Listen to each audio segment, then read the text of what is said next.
when he fell. Let us all pray.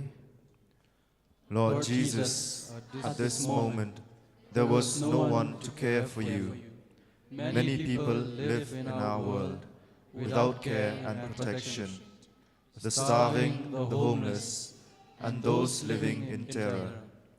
Be with them, Lord, in their times of trial, and help us to do what we can to support them. Fourth station. Jesus meets his mother.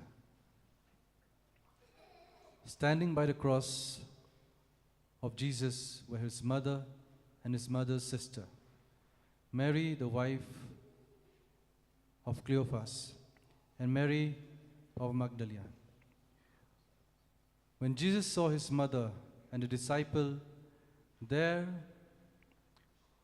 whom he loved, he said to his mother, "Woman, behold your son." Then he said to the disciple, "Behold your mother." And from that hour, the disciple took her. When Jesus was going to execution ground, Mary looked at him without hatred, and wailing from Bethlehem to Calvary, Mary's heart magnified God. We all have very special people in our lives whom we are really glad to see.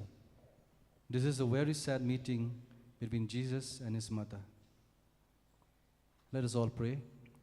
Lord Jesus, your mother loved you more than anybody else in the world. Be close to all our mothers. We remember especially all those mothers who have lost a child. The fifth station, Simon of Cyrene carries Jesus' cross. As they were going out, they met a Cyrenian named Simon. This man they pressed into service to carry his cross. Simon of Cyrene didn't really want to help Jesus, but the Roman soldiers made him come and help. However, Simon soon realized that he was privileged to help Jesus. Let us all pray. Lord, help us to be like Simon. There are so many people who suffer and need our help. Each day we have the chance to show somebody love and care. Help us never to miss these opportunities. Sixth station. Veronica wipes Jesus' face with her veil.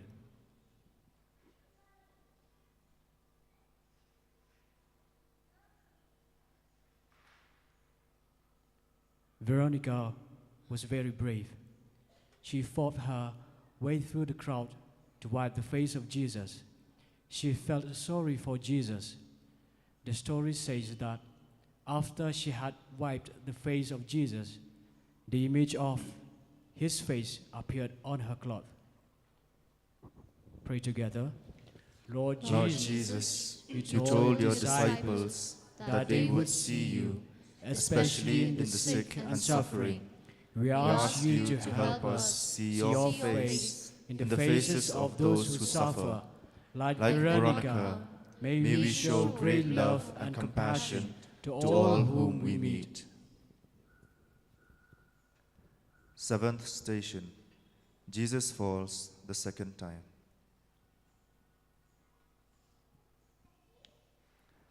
This is the second time you have fallen on the road. As the cross grows heavier and heavier, it becomes more difficult to get up. But you continue to struggle and try until you're up and walking again. You don't give up. Jesus has the heavy cross lying on his back. He is so tired and filled with pain that he can't carry it, and he falls again. With Simon's help, he struggles to his feet and carries the cross. Let us all pray. Lord Jesus, sometimes it is difficult for us to carry on and complete things. We often want to give up. As we think of your painful struggles, we ask you to be with us when we struggle to do what is right. The eighth station. Jesus meets the daughter of Jerusalem. A large crowd of people followed Jesus, including many women who mourned and lamented him. Jesus turned to them and said, "Daughters of Jerusalem, do not weep for me. Weep instead for yourselves and for your children." Not everybody is against Jesus. We see a group of women from Jerusalem crying. They didn't want to see him suffer this way. Jesus is in a lot of pain, but he stops to talk to them. He tells them not to cry for him, but to cry for themselves and their children. Let us pray. Lord Jesus, be with all those who mourn And are saddened because somebody they love has died. The ninth station. Jesus falls the third time. Jesus fell down again and again. There was nobody who would give a helping hand. Only a cruel whip came down on him mercilessly. But he was pierced for our offenses, crushed for our sins. Upon him was the chastisement that makes us whole. By his stripes we were healed.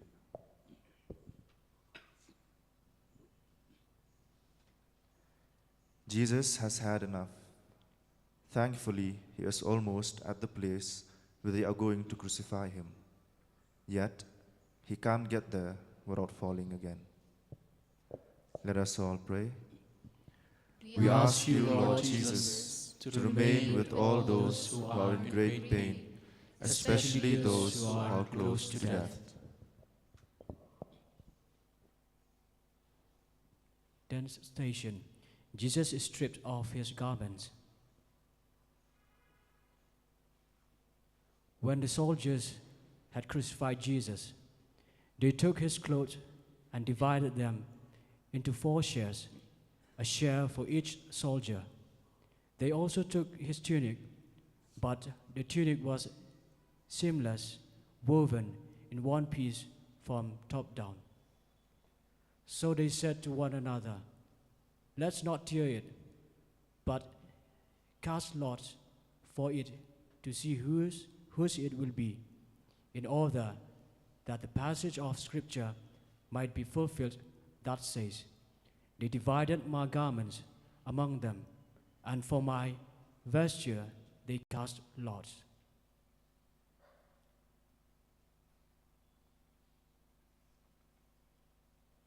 This was a very painful moment for Jesus. His body was covered with bruises, and he had also been beaten with a whip. Together we pray. It was a very cruel thing to do. Today, people still do cruel things that hurt other people. Let us think about what we can do to make sure that we are not cruel to others. Lord, in your mercy, hear our prayer.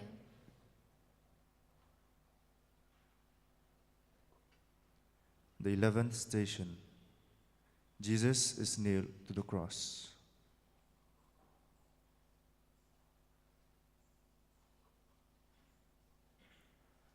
And they placed over his head the written charge against him. "This is Jesus, the King of the Jews." 2 revolutionaries were crucified with him, one on his right and the other on his left. Those passing by reviled him, shaking their heads and saying, "You who would destroy the temple and rebuild it in 3 days, save yourself. If you are the Son of God, and come down from the cross." Likewise, the chief priests with the scribes and the elders mocked him and said, "He saved others, he cannot save himself. So he is the King of Israel. Let him come down from the cross now, and we will believe in him. He trusted in God, let him deliver him now, if he wants him, for he said, 'I am the Son of God.'" The revolutionaries who were crucified with him also kept abusing him in the same way.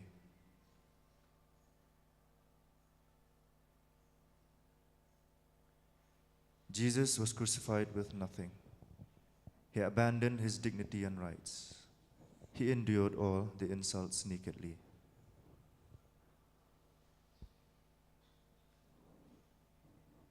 Jesus arrives at Golgotha, where he is to be crucified. He is made to lie on the cross, while his wrists and feet were nailed to the cross. He must have been in terrible agony. How might you have felt if you had been in the crowd? Let us all pray. Lord Jesus, may I do all that I can to bring joy and not pain to others. If I ever have to suffer in my life, please be with me and lift me up with your strength. 12th station. Jesus dies on the cross. And about 3 o'clock, Jesus cried out in a loud voice, my God, where have you forsaken me?" After this, aware that everything was now finished, in order that the scripture might be fulfilled, Jesus said, "I thirst." There was a vessel filled with common wine. So they put a sponge soaked in wine on a sprig of hyssop and put it up to his mouth. When Jesus had taken the wine, he said, "It is finished." And bowing his head, he handed over the Spirit.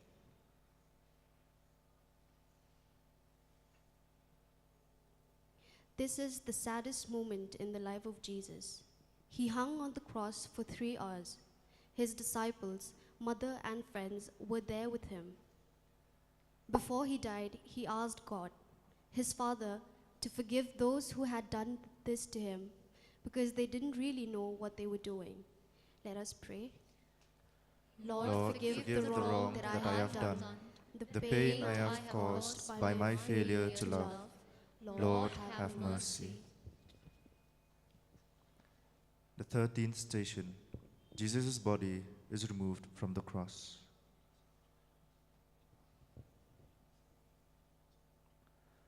The Jews asked Pilate that their legs be broken and that they be taken down. So the soldiers came to break the legs of the first and then the other one who was crucified with Jesus. But when they came to Jesus, they saw that he was already dead. They did not break his legs. For this happened so that the scripture's passage might be fulfilled. Not a bone of it will be broken. And again, another passage which says, "They will look upon him whom they have pierced."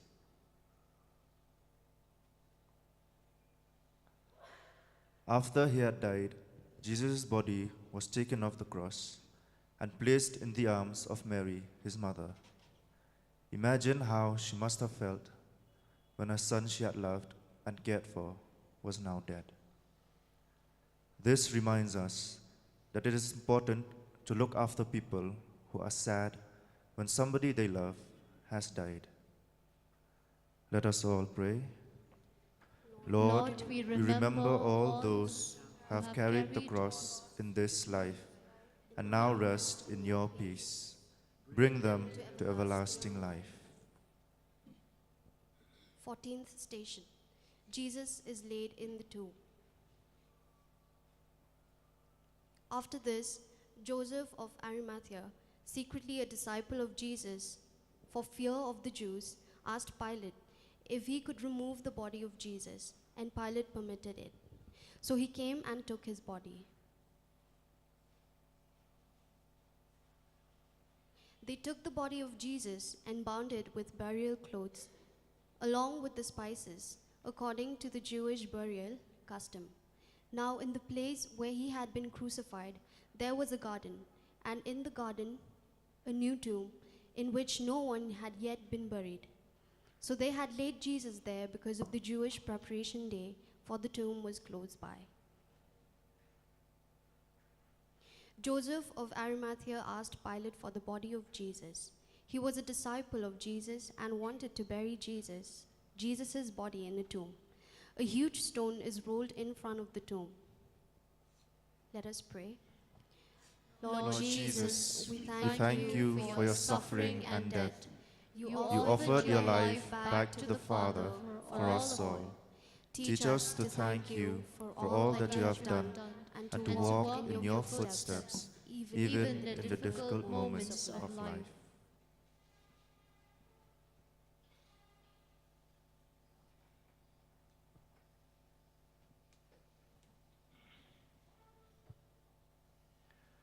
We adore you, Lord Jesus Christ, here and in all your churches throughout the world, and we praise you, because by your holy cross you have redeemed the world.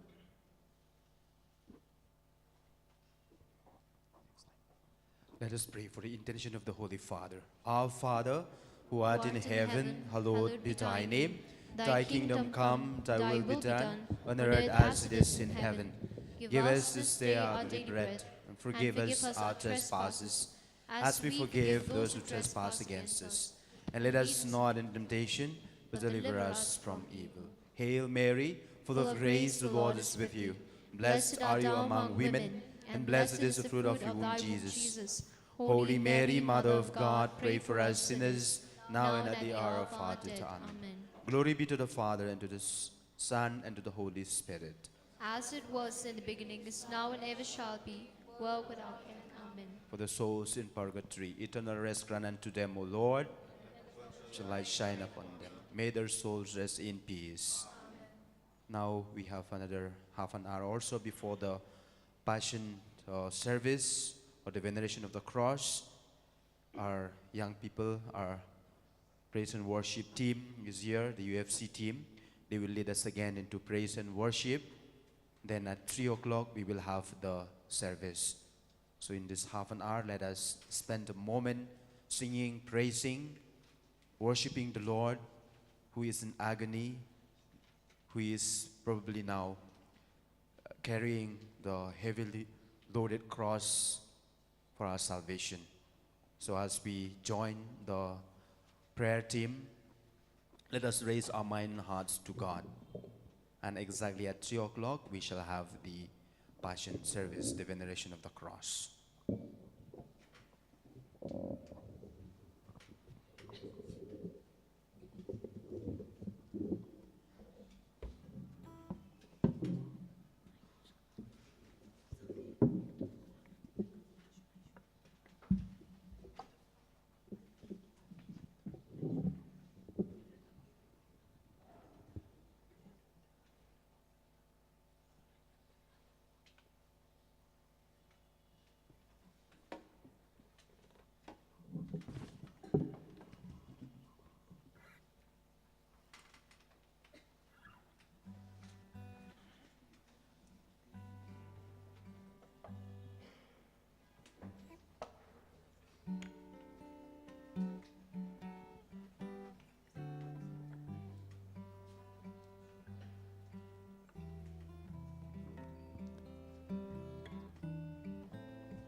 Dear brothers and sisters in Christ, let us ponder upon these words of God.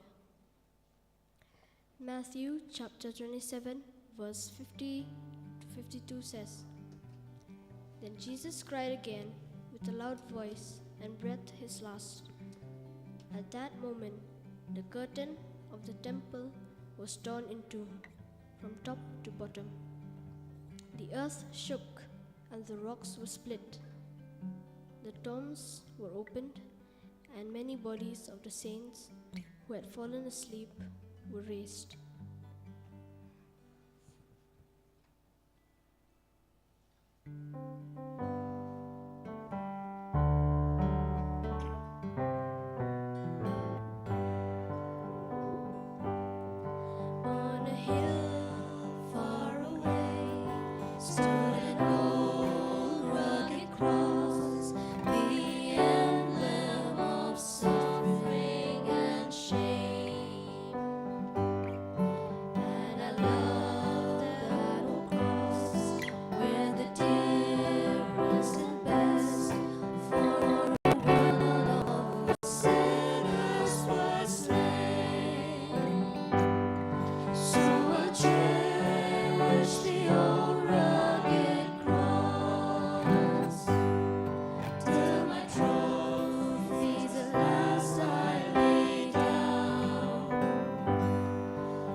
Word of God reminds us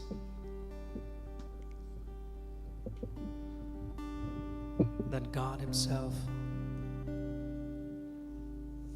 was in the beginning. And it is this Word that you and me are listening every time, every hour of our life. This Word is Jesus Himself. We read in John's Gospel in chapter 1. For in the beginning was the Word was with God, and the Word was God Himself.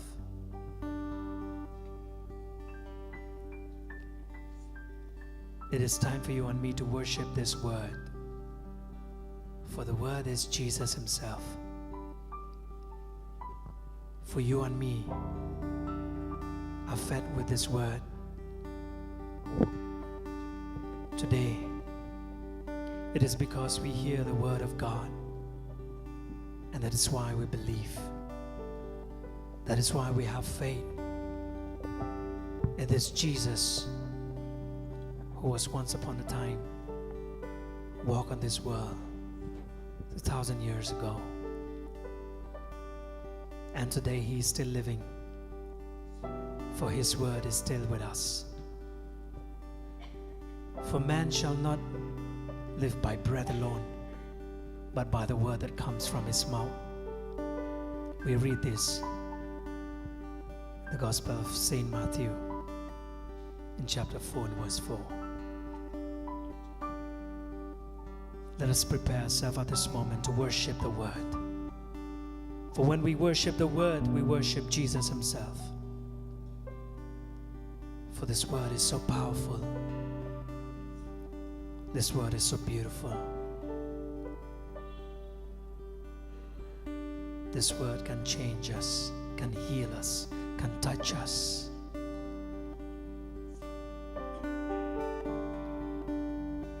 For all things were made through Him when He spoke the Word. And without Him was not anything made. Nothing was made. You and me were created because He has spoken the Word. It is in Him that we have life. Life of eternity.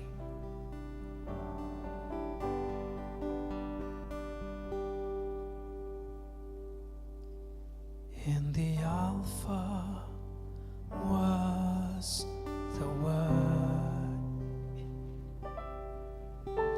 The Word was with God, and the Word was God.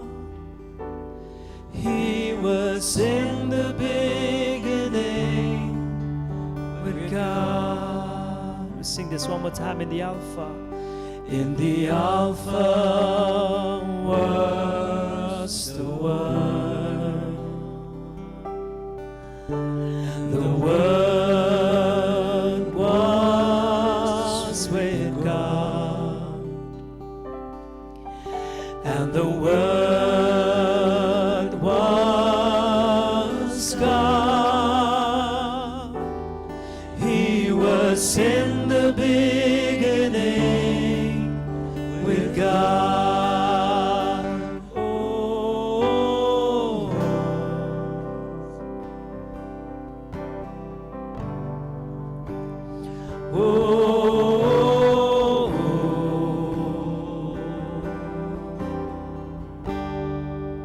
Sing, all things were made.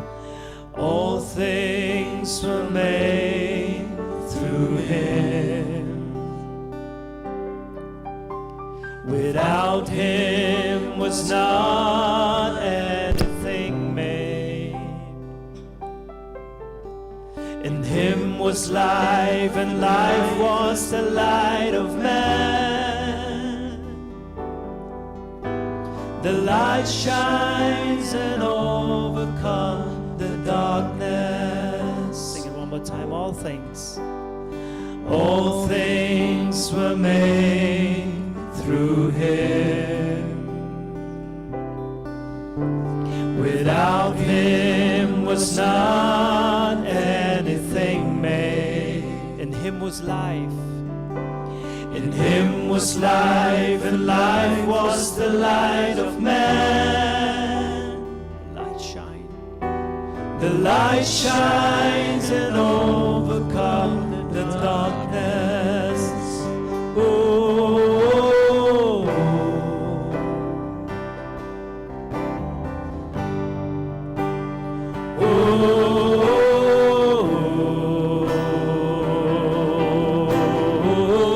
We worship the Word. we worship the Word. We worship the Word. We worship the Word, beginning and the end. Whoa, whoa, whoa, whoa. Beginning and the end. Whoa, whoa, whoa,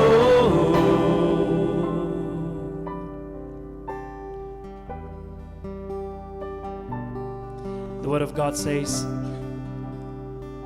for those who receive Him and believe in His name, He gives the right to become His children. And all of us believe in Jesus. All of us have received Him as our Lord and Savior. And yes, He has given us the right to become His own children.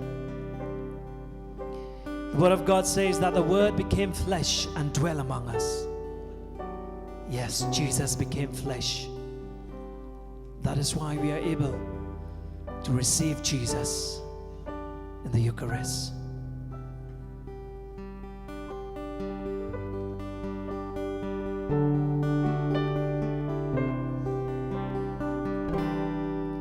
But for all who did receive Him, who believe in His name, He gave the right to become children of God. But for all who did receive Him, who believed in His name, He gave the right to become children of God. And the Word became flesh and dwelled among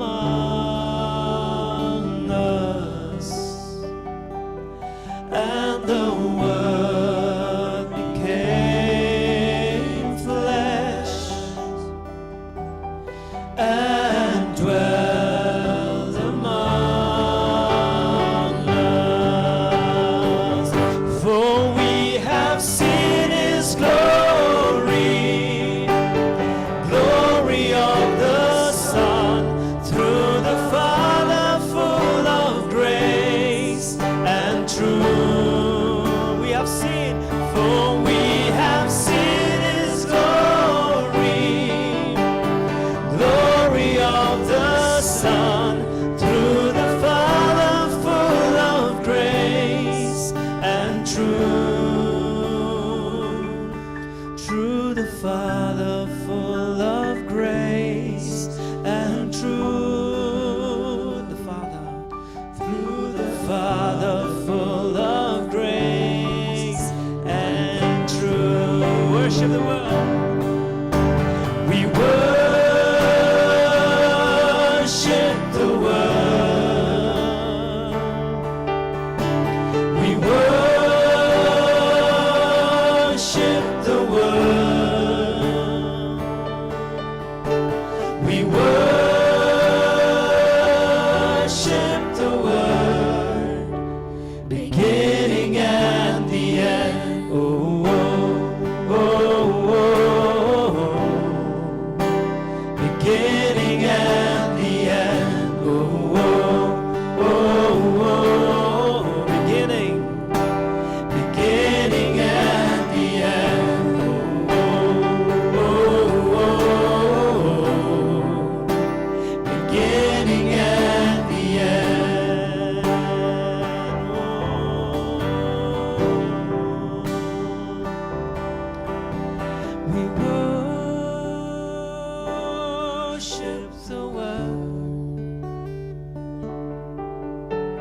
We worship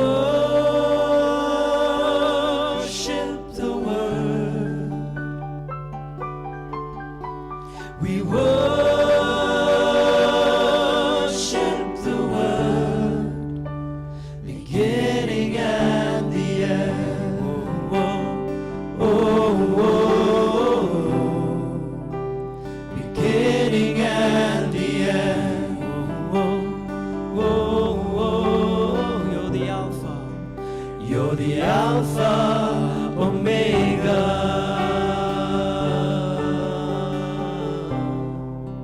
You're the Alpha, Omega.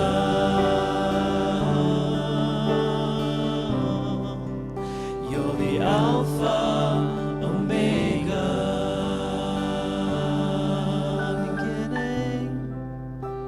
Beginning and the end.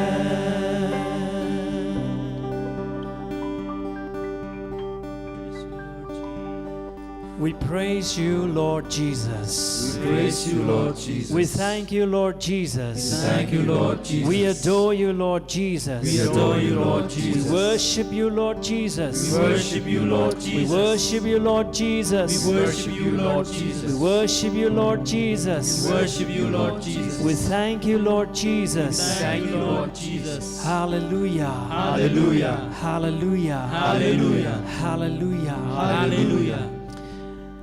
At this moment, let us ask for the strength from our Lord Jesus to be able to take part during this moment to enter to the passion of Christ. Let us ask for the strength from our Lord Jesus himself. For our Lord, our God, Jesus, has conquered anything and everything in this world. Jesus, we seek this strength from you, Lord, because we are weak. We seek this strength from you, Jesus.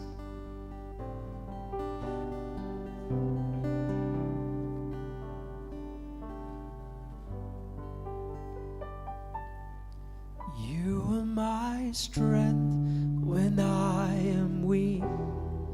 You are the treasure that I seek. You are my all in all.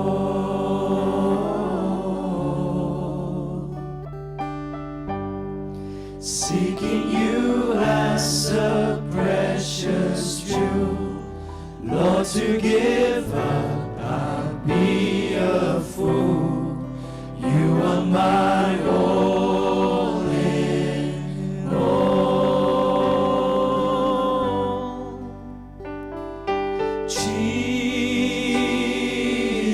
Jesus, Lamb of God, worthy is your name.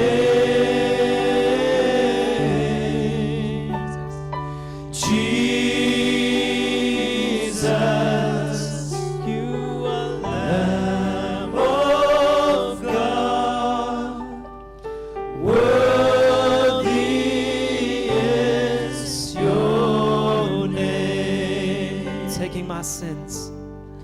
Taking my sins, my cross, my shame, rising again, I bless your name.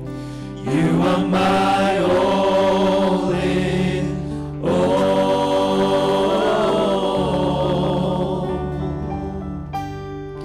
When I fall down, you pick me up.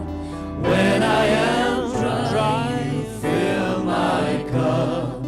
You are my all in all. Jesus,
say, we praise you, Lord Jesus. Praise you, Lord Jesus. We thank you, Lord Jesus. We thank you, Lord Jesus. We adore you, Lord Jesus. We adore you, Lord Jesus. We love you, Lord Jesus. We love you, Lord Jesus. My dear brothers and sisters, at this moment, let us ask our Lord Jesus to fill our hearts with His love once again. There might be an emptiness inside our hearts, inside our life, our mind, our thoughts. Our spiritual life has been filled with other things of this world. We need our Lord Jesus to fill this emptiness in our hearts with His love, with His joy, with His peace. Most of the time, we have sinned against Him, and we have wasted so much of time searching for the love from this world. We've been wasting so much of time running and searching for peace around the world, when Jesus is the answer, when Jesus can give us and fill us with His love. Jesus has died for us, shed blood for us. Let us come with this heart of repentance and admit in front of our Lord and say, Lord Jesus, I have sinned against you all these years, Lord. I have wasted all my life. But yet, the moment I turn back to you, you accept me. The moment I run to you, you're ready to pick me up and cleanse me. Wash me, purify me with your precious blood. Lord, we are filled with lust, pride, we are filled with anger, hatred, unforgiveness, and many more. We have disgraced your name, Lord. We have hurt you all the time. We have been confessing our sins again and again, the same sins. We hurt you a lot, but yet you lift us up. You forgive us our sins. You repair a broken heart. You wash us with your precious blood. At this moment, let us not get distracted, my dear brothers and sisters.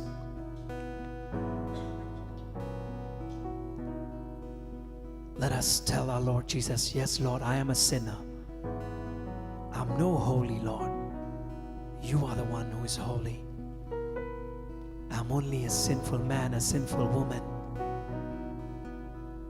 And I need you to fill my emptiness with your love, Jesus.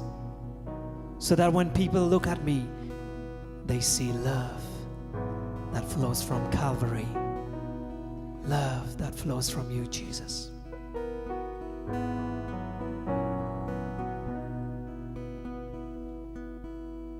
Jesus, Lord, I have sinned against you all these years. I have wasted all my life to this world. Yet you still want me. You pick me up and cleanse my heart. You wash my sins with thy precious blood. You fill my emptiness with your love. You paid my sinful life with a sacrifice. On the cross you were crucified.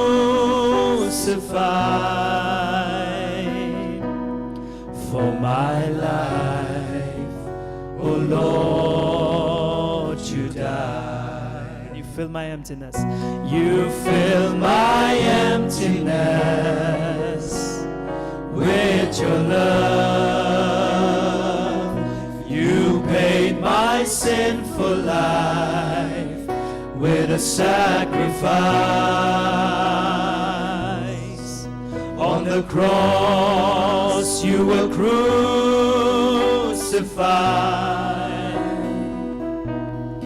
For my life, O Lord, you died. Oh my Lord, I am filled with lust and full of pride.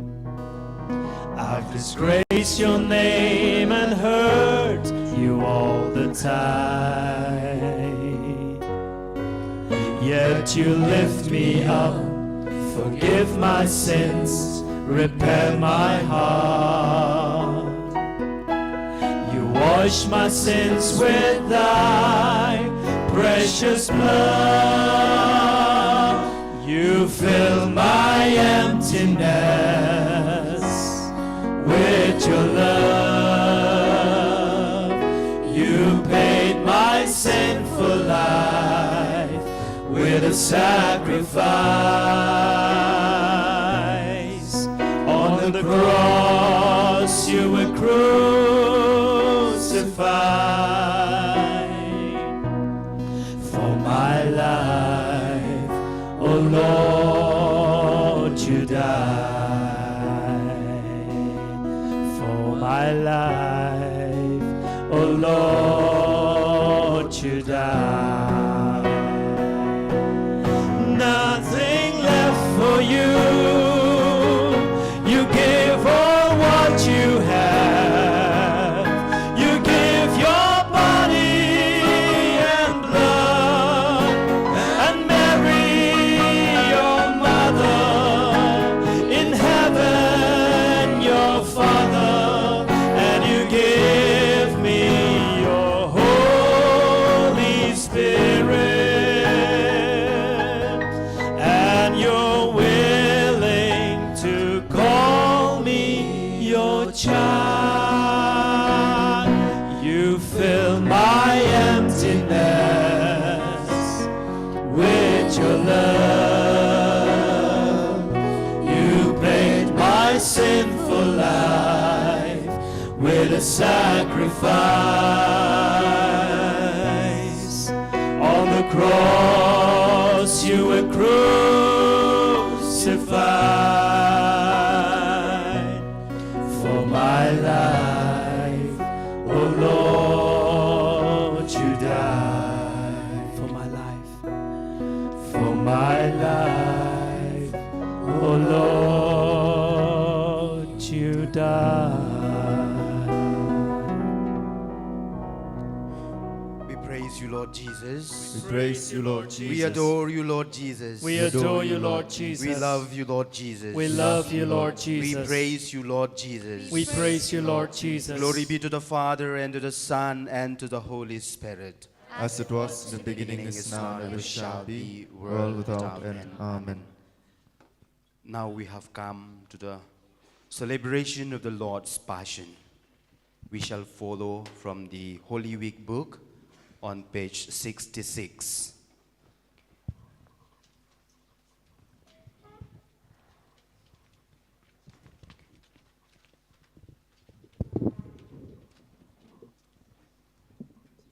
We have three parts in this afternoon's service. The first part, we shall listen to the Word of God, especially the Passion narration that will be taken from the Gospel of St. John. Then we shall have prayers of the faithful. We pray for various people. And in the second part, we will have the veneration of the cross. The crucifix will be kept in these two places. I know we are many people, but we will move slowly, and we will venerate the cross in two places, to right side and the other left side. Then after that, we have the communion service. This is the only day where Mass is not celebrated. But we have the communion service. The sacrament has been consecrated yesterday, and we will have the communion service. So these are the three parts that we will have in this Passions service.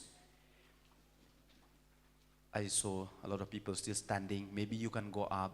There are benches. The pews are around the building. It is like a balcony. So you can go up, maybe you can sit there. Our boarding boys, our orphan boys, please take some more benches and put around. They can go even to the second floor as well.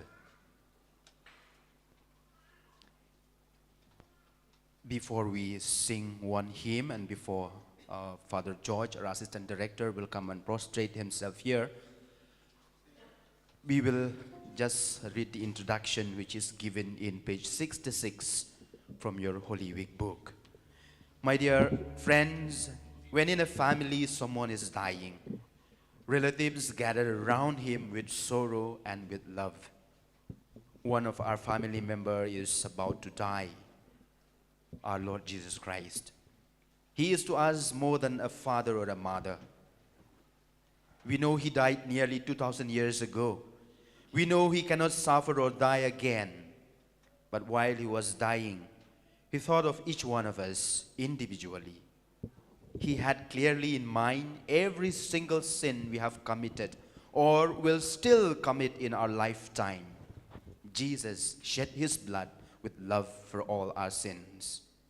He, so to say, paid in advance for our faults, for our mistakes, for our sins. In a way, he is dying for us today. He is still washing us of all our sins with his precious blood. Sometimes in the family, one of the brothers is not present when his father dies. On coming home, after the death of his father, his brothers tell him all that the father said before dying. Perhaps he left a special message for him, and they communicate it to him. We are not present at the death of Jesus. Yet, three of our brothers are going to tell us about it. In the first reading, our brother Isaiah the prophet, to whom the Spirit of God gave to understand many years before Christ came, what Christ would suffer and would result from Jesus' death. Then our brother John, in the second reading, the apostle whom Jesus loved, who towards the end of his life put into writing what he had seen, the only apostle to stand by Jesus at the foot of the cross. So we shall listen carefully to the second reading, where he will tell us about the incident. Then the disciple of the apostle whose name we do not know, our third brother, telling his Christians and all of us about one particular thing we must learn from the sufferings of Jesus, to have full trust in his mercy. Before we listen to the word of God, let us keep a few moments of silence. Then our choir will sing one hymn, and after that, the priest representing all of us prostrate himself before the altar. This lying down expresses both our shame and our sorrow for the sins we have committed. We are in front of a God as a murderer is in front of a father whose son he has killed. Our sins caused the death of Christ. Now we ask our choir to lead us into one hymn, God of Mercy and Compassion. For the hymn, please watch the screens. The texts are small maybe, but I know you have got good eyesight, so you'll be able to see them.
child returns to thee. Jesus, Lord, I ask for mercy. Let me not implore in vain. All my sins I now detest, and never will I sin again. By my sins I have deserved death and endless misery. Hell with all its pains and torments, and for all eternity.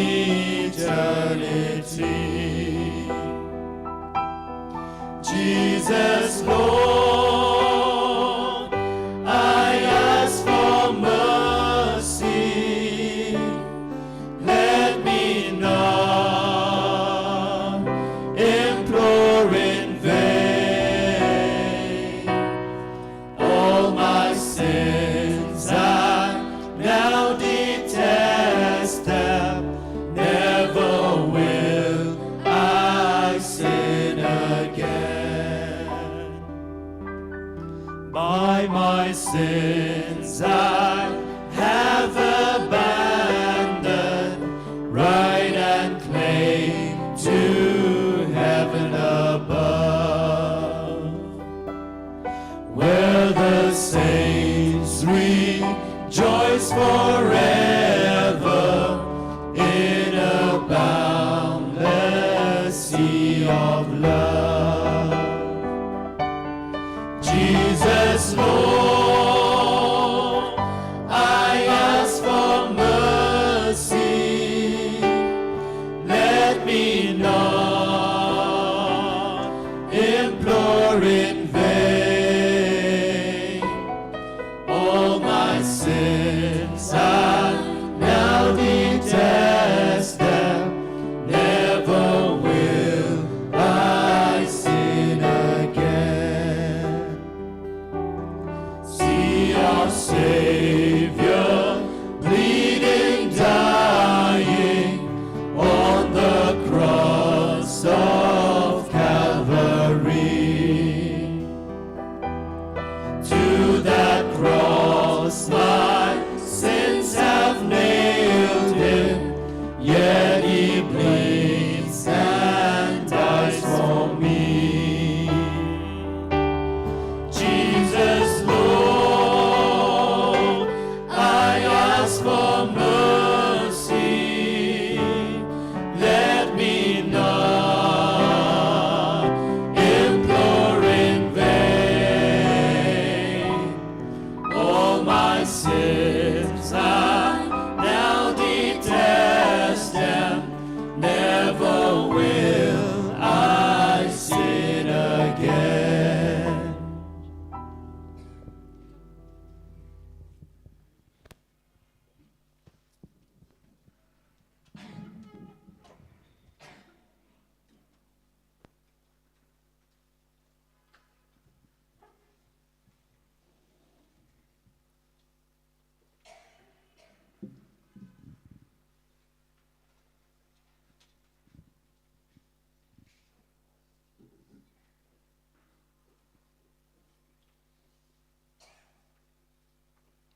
us pray.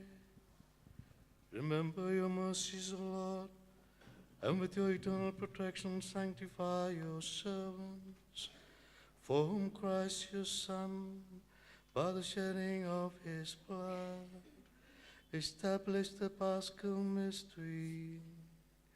You live and reign forever and ever. Amen.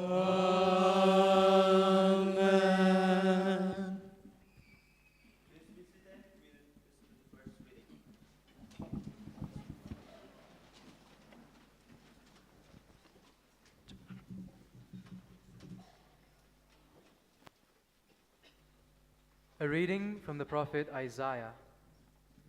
See, my servant will prosper. He shall be lifted up, exalted, rise to great heights, as the crowds were appalled on seeing him. So disfigured did he look, that he seemed no longer human. So will the crowds be astonished at him, and kings stand speechless before him. But they shall see something never told, and witness something never heard before. Who could believe what we have heard, and to whom has the power of the Lord been revealed? Like a sapling he grew up in front of us, like a root in arid ground. Without beauty, without majesty, we saw him. No looks to attract our eyes, a thing despised and rejected by men. A man of sorrows and familiar with suffering, a man to make people screen their faces. He was despised, and we took no account of him. And yet ours were the sufferings he bore, ours the sufferings he carried. But we thought of him as someone punished, struck by God, and brought low. Yet he was pierced through for our faults, crushed for our sins. On him lies a punishment that brings us peace, and through his wounds we are healed. We had all gone astray like sheep, each taking his own way, and the Lord burdened him with the sins of all of us. Harshly dealt with, he bore it humbly. He never opened his mouth. Like a lamb that is led to the slaughterhouse, like a sheep that is dumb before its shearers, never opening its mouth. By force and by law he was taken. Would anyone plead his cause? Yes, he was torn away from the land of the living, for our faults, struck down in death. They gave him a grave with the wicked, a tomb with the rich, though he had done no wrong, and there had been no perjury in his mouth. The Lord has been pleased to crush him with suffering. If he offers his life in atonement, he shall see his heirs. He shall have a long life, and through him what the Lord wishes will be done. His soul's anguish over, he shall see the light and be content. By his sufferings shall my servant justify many, taking their faults on himself. Hence I will grant whole herds for his tribute. He shall divide the spoils with the mighty, for surrendering himself to death and letting himself be taken for a sinner, while he was bearing the faults of many and praying all the time for sinners. The word of the Lord.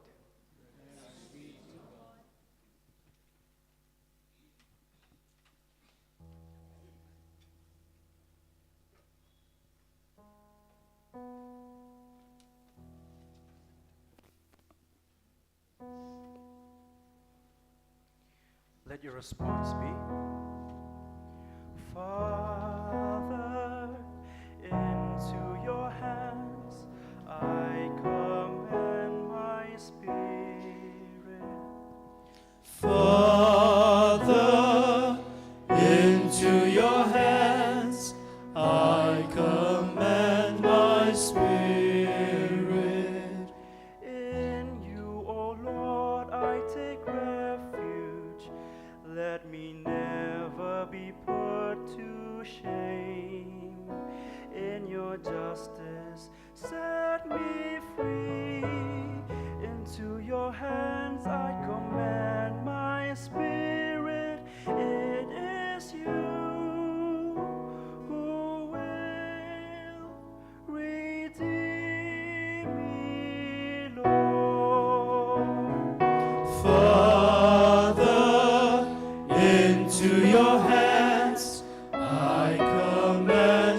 my spirit. In the face of all my foes, I am a reproach, an object of scorn to my neighbors, and of fear to my friends. Father, into your hands I commend my spirit. Those who see me in the street run far away from me. I am like a dead man, forgotten in men's hearts, like a thing thrown away. Father, into your hands I commend my spirit. But as for me, I trust in you. Lord, I say, you are my God. My life is in your hands. Deliver me from the hands of those who hate me. Father, into your hands I commend my spirit. Let your face shine on your servant. Save me in your love. Be strong, let your heart take courage. All who hope in the Lord. Father, into your hands I commend my spirit.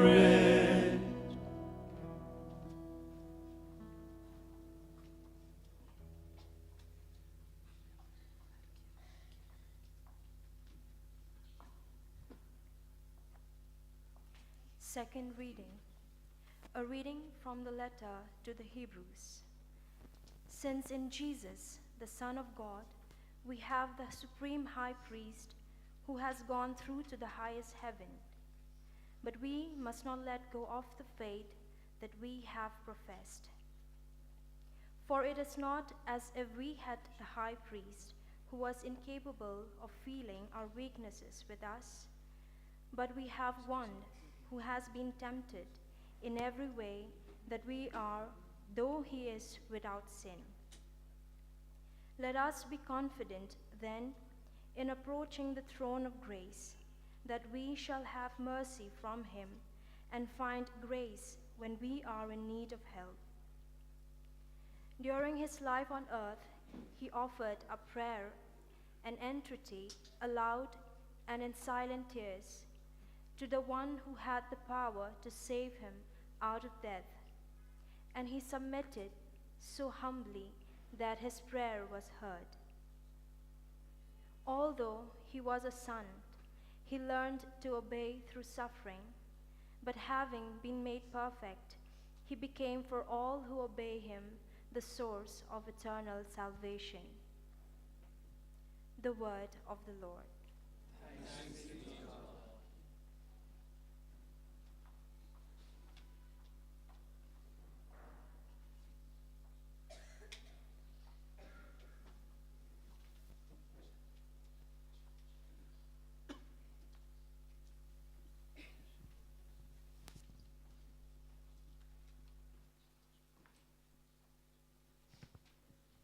Please stand for the narration.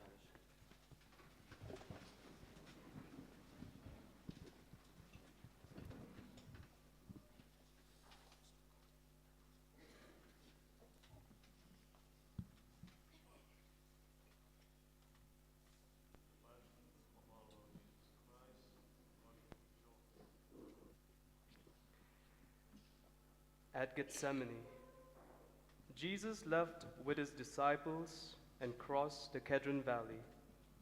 There was a garden there, and he went into it with his disciples. Judas the traitor knew the place well, since Jesus had often met his disciples there. And he brought the cohort to this place together with a detachment of guards sent by the chief priests and the Pharisees, all with lanterns and torches and weapons. Knowing everything that was going to happen to him, Jesus then came forward and said, "Who are you looking for?" They answered, Jesus the Nazarene. He said, "I am he." Now Judas the traitor was standing among them.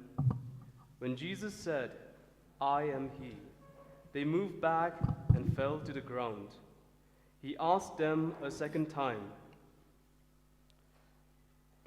"Who are you looking for?" They said, Jesus the Nazarene. Jesus replied, "I have told you that I am he. If I am the one you are looking for, let these others go." This was to fulfill the words he had spoken. Not one of those you gave me have I lost. Simon Peter, who carried a sword, drew it and wounded the high priest's servant, cutting off his right ear. The servant's name was Malchus. Jesus said to Peter, "Put your sword back in its scabbard. Am I not to drink the cup that my Father has given me?" The cohort and its captain and the Jewish guards seized Jesus and bound him. They took him first to Annas, because Annas was the father-in-law of Caiaphas, who was high priest that year. It was Caiaphas who had suggested to the Jews, "It is better for one man to die for the people." Simon Peter with another disciple followed Jesus. This disciple, who was known to the high priest, went with Jesus into the high priest's palace, but Peter stayed outside the door. So the other disciple, the one known to the high priest, went out, spoke to the woman who was keeping the door, and brought Peter in. The maid on duty at the door said to Peter, "Aren't you another of that man's disciples?" He answered, I am not. Now it was cold, and the servants and guards had lit a charcoal fire and were standing there warming themselves. So Peter stood there too, warming himself with the others. The high priest questioned Jesus about his disciples and his teaching. Jesus answered, "I have spoken openly for all the world to hear. I have always taught in the synagogue and in the temple, where all the Jews meet together. I have said nothing in secret. But why ask me? Ask my hearers what I taught. They know what I have said." At these words, one of the guards standing by gave Jesus a slap in the face, saying, Is that the way to answer the high priest? Jesus replied, "If there is something wrong in what I said, point it out to me. But if there is no offense in it, why do you strike me?" Then Annas sent him, still bound, to Caiaphas the high priest. As Simon Peter stood there warming himself, someone said to him, "Aren't you another of his disciples?" He denied it, saying, I am not. One of the high priest's servants, a relation of the man whose ear Peter had cut off, said, "Didn't I see you in the garden with him?" Again Peter denied it, and at once a cock crew. We pause for a while for a few moments of silent prayer.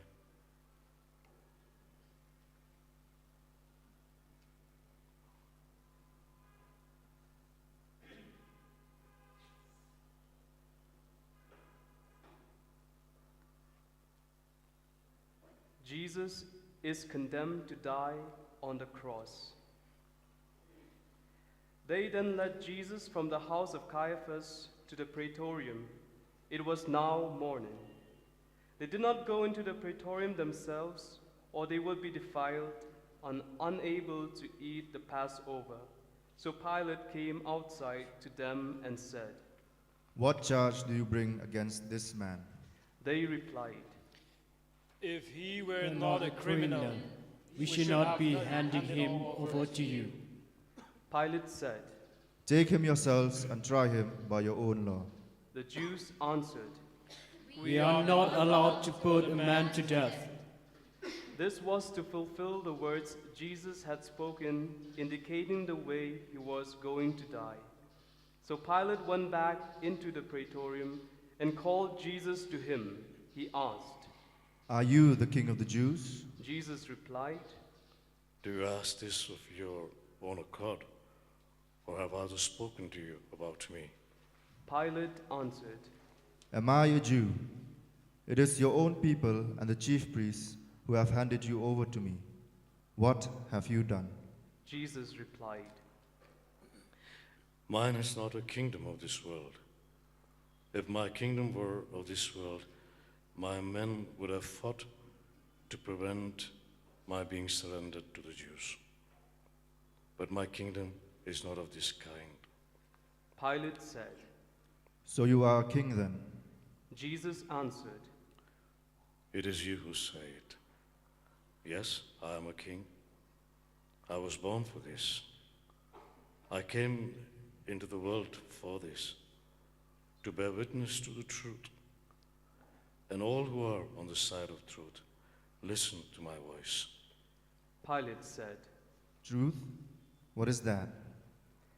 and with that he went out again to the Jews and said, "I find no case against him, but according to a custom of yours, I should release one prisoner at the Passover. Would you like me then to release the king of the Jews?" At this they shouted, "Not this man, but Barabbas." Barabbas was a brigand. Pilate then had Jesus taken away and scourged. And after this, the soldiers twisted some thorns into a crown and put it on his head, and dressed him in a purple robe. They kept coming up to him and saying, "Hail, King of the Jews!" And they slapped him in the face. Pilate came outside again and said to them, "Look, I am going to bring him out to you, to let you see that I find no case."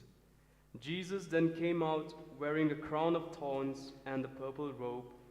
Pilate said, "Here is the man." When they saw him, the chief priests and the guards shouted, "Crucify him! Crucify him!" Pilate said, "Take him yourselves and crucify him. I can find no case against him." The Jews replied, "We have a law, and according to that law, he ought to die, because he has claimed to be the Son of God." When Pilate heard them say this, his fears increased. Re-entering the praetorium, he said to Jesus, "Where do you come from?" But Jesus made no answer. Pilate then said to him, "Are you refusing to speak to me? Surely you know I have the power to release you and the power to crucify you."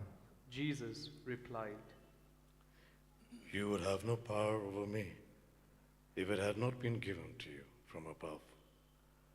That is why the one who handed me over to you has the greater guilt. From that moment, Pilate was anxious to set him free, but the Jews shouted, "If you set him free, you are no friend of Caesar's. Anyone who makes himself king is defying Caesar." Hearing these words, Pilate had Jesus brought out and seated himself on the chair of judgment at a place called the Pavement, in Hebrew, Gabbatha. It was Passover preparation day, about the 6th hour. Pilate said to the Jews, "Here is your king." The Jews said, "Take him away, take him away, crucify him." Pilate said, "Do you want me to crucify your king?" The chief priests answered, "We have no king except Caesar." So in the end, Pilate handed him over to them to be crucified.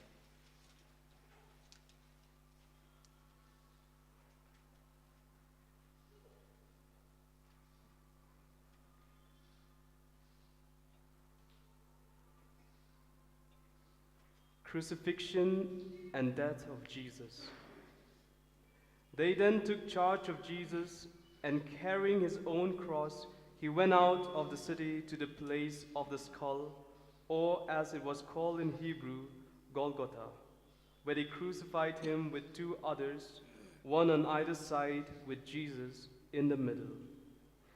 Pilate wrote out a notice and had it fixed to the cross. It ran, Jesus the Nazarene, King of the Jews. This notice was read by many of the Jews because the place where Jesus was crucified was not far from the city, and the writing was in Hebrew, Latin, and Greek. So the Jewish chief priests said to Pilate, "You should not write King of the Jews." But this man said, "I am the King of the Jews." Pilate answered, "What I have written, I have written."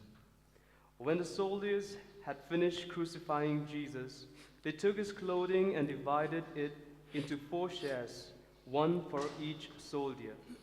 His undergarment was seamless, woven in one piece from neck to hem. So they said to one another, "Instead of tearing it, let's throw dice to decide who is to have it." In this way, the words of Scripture were fulfilled. They shared out my clothing among them. They cast lots for my clothes. This is exactly what the soldiers did. Near the cross of Jesus stood his mother and his mother's sister, Mary the wife of Clopas, and Mary of Magdala. Seeing his mother and the disciple he loved standing near her, Jesus said to his mother, "Woman, this is your son." Then to the disciple he said, "This is your mother." And from that moment, the disciple made a place for her in his home. After this, Jesus knew that everything had now been completed, and to fulfill the Scripture perfectly, he said, "I am thirsty." A jar full of vinegar stood there, so putting a sponge soaked in the vinegar on a hyssop stick, they held it up to his mouth. After Jesus had taken the vinegar, he said, "It is accomplished." And bowing his head, he gave up his spirit.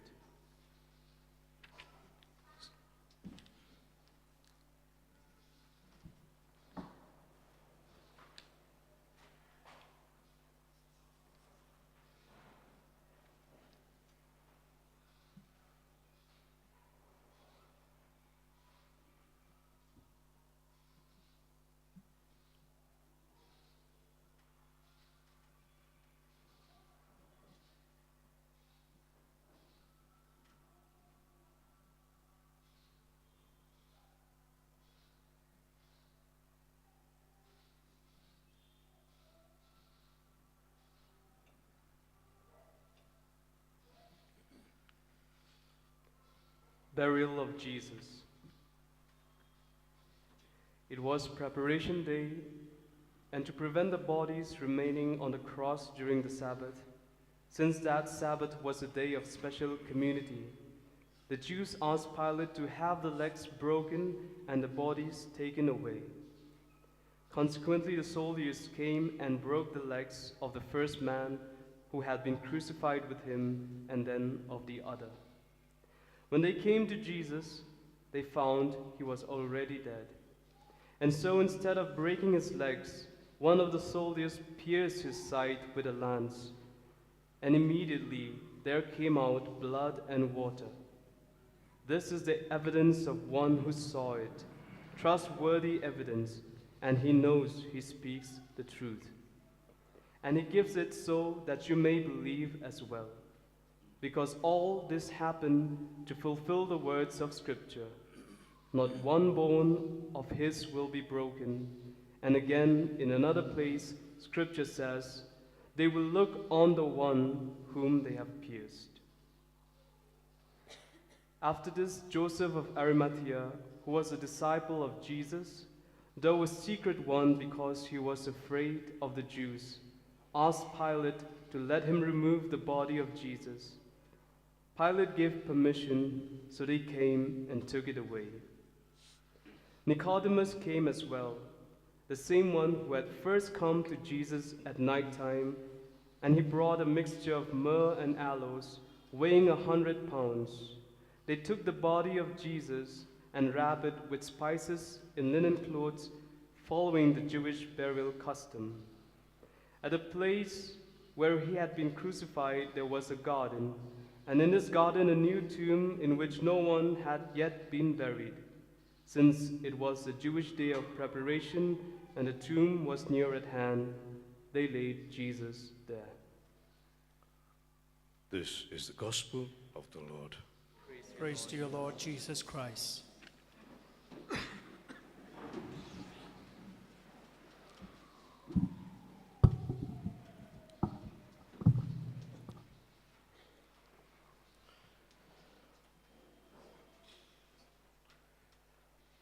My dear brothers and sisters, when Brother Paul Mojo died, just before dying, the boys were looking after him. They had taken a small video clipping of his. And in that clipping he said, "Now late no more, now late no," just 2 days before he could die. And that video went viral among the Salesian circles because everybody was, remembering those prophetic words after he died. It was 2 days later he passed away to his word. Now late no, he said. At that moment they just, in his usual casual way that he was talking. But when he actually died the day after, maybe, they believed those words of Brother Paul Mojo. I'm sure you and I have all lost someone or the other. At least, if not all of us, maybe most of us must have lost someone or the other. And I don't know what were the last words that you and I remembered. I don't know what were the words that your father said to you. I remember I was talking to a lay brother. I didn't ask his permission, that's why I can't tell you the name. And I was talking to him and he said, when I left home years and years ago from my place, hometown across the seas, I came to India to help out here. And he said, every time I went home for holidays, my father would always say to me, "My son, this door is always open for you. Anytime you feel like coming back, you're most welcome." And those words I could see on the face of that brother talking to me would always draw tears to his eyes. I don't know what are the last words that you remember. Perhaps there's something, those are the words that perhaps you will never forget. I remember my own mother when I was planning to leave the congregation and I was planning to go home because Dad had to go for dialysis thrice a week. And in the course of the procedures, she had to travel, I think, about 15 to 20 kilometers from home to go to the hospital where the dialysis was being done. And there at the dialysis, during this course, there were the bomb blasts in Mumbai, you call it Mumbai today. And she was recounting those instances to me when she had to go through that scenario, in that fear and that in those moments of being scared and frightened because there were bombs being burst all over the city. And the traffic had come to a halt. There were policemen all over the city. There were people running across the streets. And there was a neighbor of mine met my mom that he went down there. And when she recounted all those instances, I told her one day, we were coming back from the hospital, and her mom, I said, I think I better give up my vocation. I don't think I should continue. And she said, why? I said, I see you're all alone, and there's no one with you here. My brothers were all settled down. They have their own wives and children. And once you're married, the family becomes a force, and they prevent you somehow from doing what you have to do. But I don't accuse anybody. She said, I said, I better come. It was my second year of theology. I was just another year, and I would be a deacon, ordained a deacon. And she said to me, without looking at me, as she kept on walking down the street, down the lane, she said, if you don't want to continue, you come back. But don't come back because of your mother. I don't want to hear from the rest of the world that my son came back home because of his mother. I have looked after your father all these many, many years, and I've become strong now. If you are not interested, you come back, but don't put the blame on me. And those words, they are like etched upon my heart. I don't think till my dying day I'm ever going to forget those words. Today, we have those beautiful words, son, behold your mother. I don't know how many of us appreciate those words today.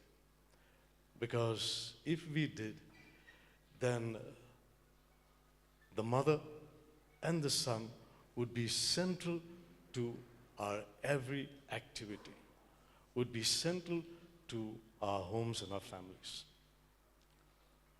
I don't know really how many of us look at that mother and make her an example for our own families. I know there are some mothers who give their lives for their children.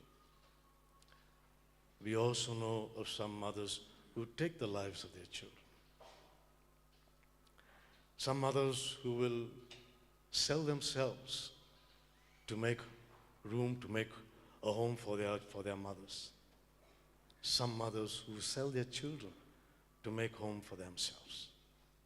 We have so many innumerable instances. I don't have to count any particular instances. But these are facts of life that we face. That having said, I know how much of our Blessed Mother is respected as the mother of this house and of this home. Very often, people come and say, Father, there's so much of chaos at home in my family. And my very first question to them is this: do you pray the rosary? Do you pray the rosary? I know I should be talking about Jesus Christ today on this Good Friday, but you cannot separate the two. How can you separate the mother from the son and the son from the mother? That would be a gruesome crime. And yet, the mother is so very central to the family, so very home. It is at the feet of, on the knees of our mothers, that we learn to say the Hail Mary, the name of the Father, and of the Son, and of the Holy Spirit. And if my mother has not to teach me that, perhaps I also would not have been over here. Because I have gone through, you could almost say, history that could be recounted over and over again. Even when I go home today, I have many people who tell me, Father, I cannot call you Father. They call me by my pet name. What is the reason? Only reason is this, that they have seen me as one of the rowdiest guys in that town. And even today, sometimes they say, I can't believe that you're a priest. I say, okay. But you can believe me, they all come to me for confession. They come and talk to me, they share their lives with me, because they know my history. They know how colorful it has been. And therefore, they are not afraid to show off their colors. But who was the one who painted all those colors white? It had not been my mother. She would wait for me at the gate of the society in which we lived. If I was late from my drunken parties and so on and so forth, and she would wait for me. And one day I was so exasperated to her. So, why are you standing at the gate? Why don't you go to the police station and file an FIR? My son is lost. Please try to find him. And that was how I used to react at that time. Young and stupid, perhaps. But that is what my mother is for us, for all of us today. And that is who a mother is, and perhaps should be for all of us, and maybe for all of us.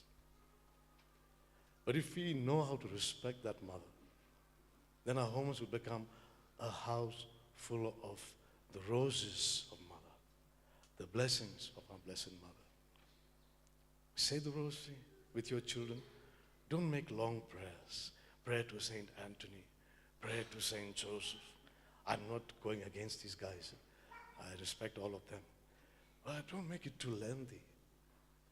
Pray to Michael the Archangel. Pray to Raphael the Archangel. I know you could have a list of those novenas that you could pray. But by the time you finish that, your children always, Mama, when are we going to have supper? Don't make it a boring ordeal. Make it a prayerful and a joyful experience. And the experience of enjoying the love of a mother. But, and there's a but to it, if you've experienced the love of a mother, the mother of God, son, behold your mother. Son, behold your mother. If you beheld her, then she will hold you, she will wrap her arms around you, she will wrap her mantle around you. Then your children will not go after drugs. They will not be prostitutes on the street, jumping into bed from one to another. They will not be doing things that are going against, getting married to non-Catholics, non-Christians maybe perhaps, who don't have communion, who don't believe in confession, who don't believe in this. Your house will be blessed. Your house will be blessed. Overpowered with blessings. Because that is what she promises us. And I leave this message with you. Son, behold your mother. Or rather, in a world where we live in a matriarchal society, we say, daughter, behold your mother. God bless you.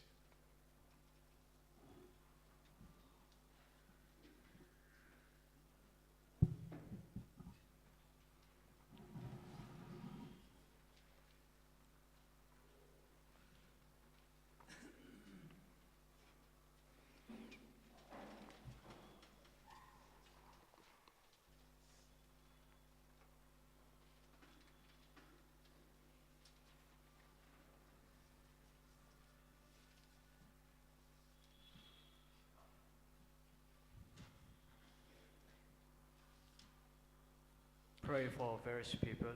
Kanista.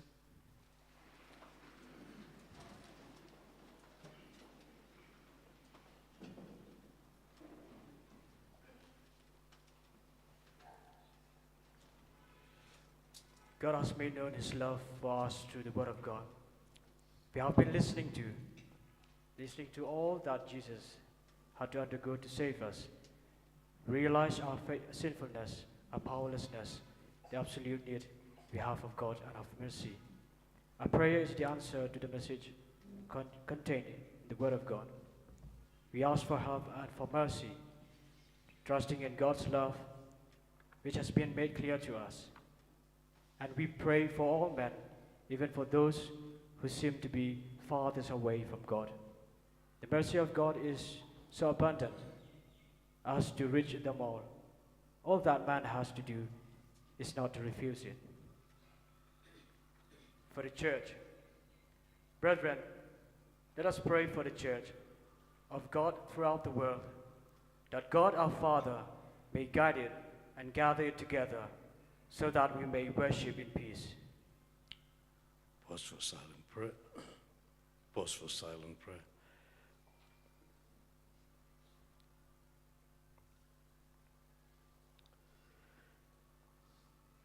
God our Father, you have shown your glory to the nations in Christ your Son. Guide the work of your church. Help it to persevere in faith, to proclaim your name, thus bringing salvation to all men.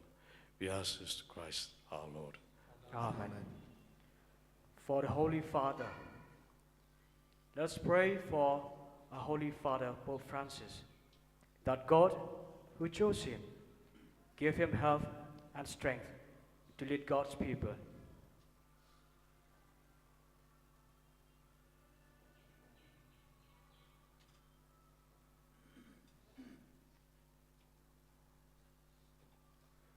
Father in heaven, you guide all things by your word and govern the Christian people. In your love, protect the Pope you have chosen for us. Deepen our faith and make us better Christians under his leadership. We ask this to Christ our Lord. Amen. For the clergy and laity in the church, let us pray for Victor Lingdo, our bishop, for all bishops, priests, and deacons, for all who have a special ministry in the church, and for all the people of God.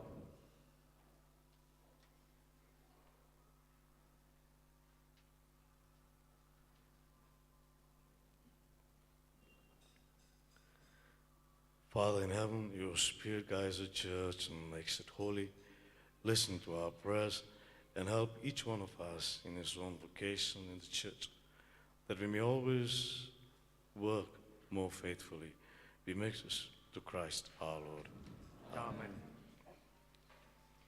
For those preparing for baptism, let us pray for those getting ready for baptism, that God, in his mercy, may help them to accept his love, forgive their sins, and give them the new life in Jesus Christ.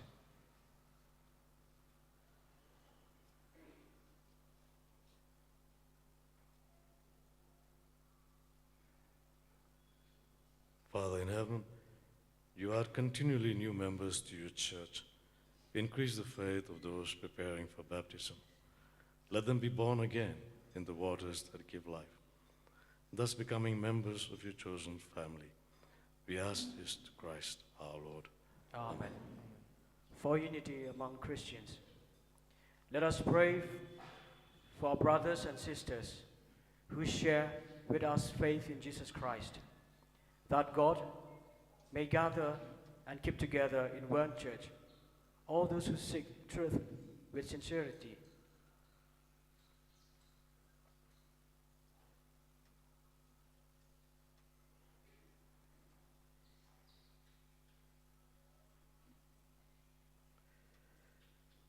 Father in heaven, keep together those who follow Jesus, your Son. We have been made holy by a common baptism. Make us one in the fullness of faith, and keep us one in love. We ask this through Jesus Christ our Lord. Amen. For the Jewish people, let us pray for the Jewish people, the first ones to hear the word of God, that they may continue to grow in love for his name and in faithfulness to his covenant.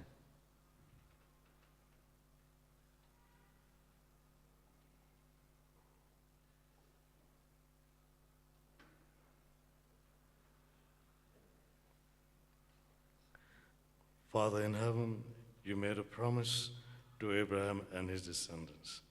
Listen to us as we pray. For the people you first called to be your own, may they arrive at the fullness of redemption. We ask this to Christ our Lord. Amen. For those who still do not believe in Christ, let us pray for those who do not believe in Christ, that the Spirit may show to them the way to salvation.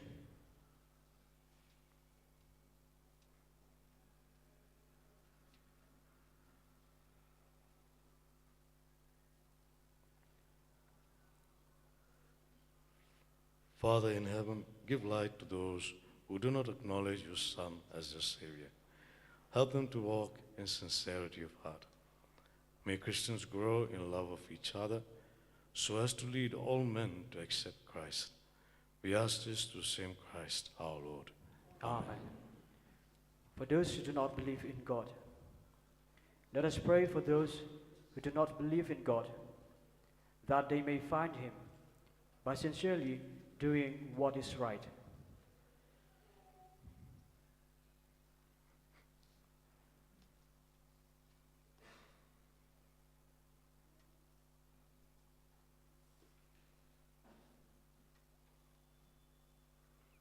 Father in heaven, you created men so that all may find you and have peace on finding you. Grant that true love among Christians may lead everyone to discover your love and mercy, and to gladly acknowledge you as the God and Father of all. We ask this to Christ our Lord. Amen. For all in public office, let us pray for those in public office, that God may guide their minds and hearts, so that all may live in peace and freedom.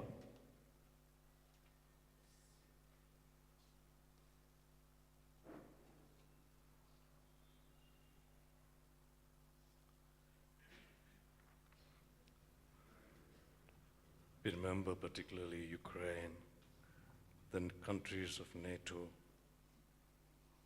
the West, the US, the Russians, the Sri Lankans, those in Pakistan.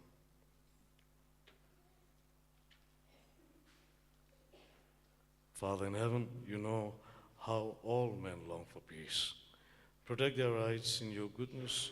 Watch over those in authority, that people everywhere may enjoy religious freedom, feel secure, and have peace. We ask this to Christ our Lord. Amen. For those in special need, let us pray, dear friends, that God our Father may heal the sick, comfort those who are dying, give safety to travelers, free those unjustly deprived of freedom, and rid the world of falsehood, hunger, and disease.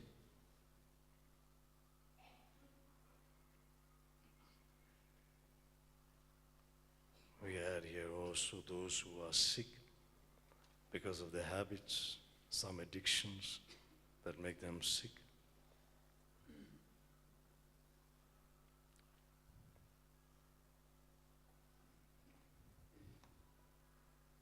Father in heaven, give strength to the weary, new courage to those who have lost heart. Listen to the prayer of those in trouble. Let them rejoice in receiving your help. We ask this to Christ our Lord. Amen. Please be seated.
This is the wood of the cross, our Savior hung on it to save the whole world. Come, let us worship Him.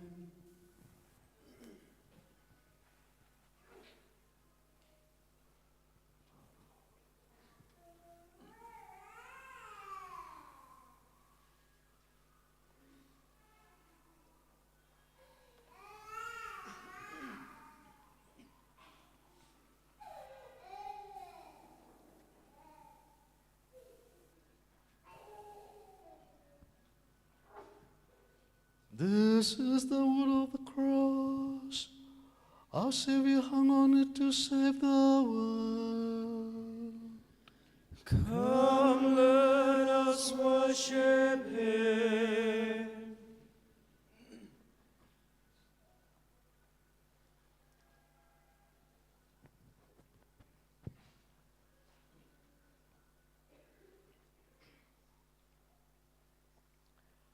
This is the wood of the cross.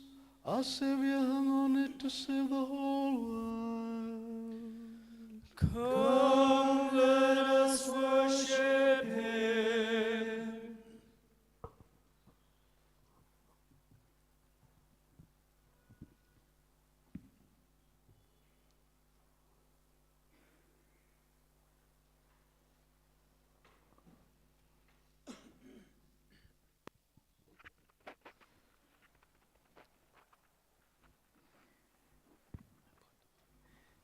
Now we shall have the veneration of the cross. When a person dies in a family, his relatives want to have a last look at his body before he is buried. We can imagine the love and the sorrow of Mary, the mother of Jesus, when she received into her arms the body of her son on being brought down from the cross. The reverence we are about to pay to this crucifix does not go to a piece of wood, obviously. What we mean is to express our gratefulness to Jesus for having died on the cross to save us. Our kissing the cross amounts to a promise that we will avoid sin, the cause of his death. I would like the choir to sing the hymns, and the people of God may come and kiss the crucifix. We move slowly, no worry, move slowly. Don't be in a hurry.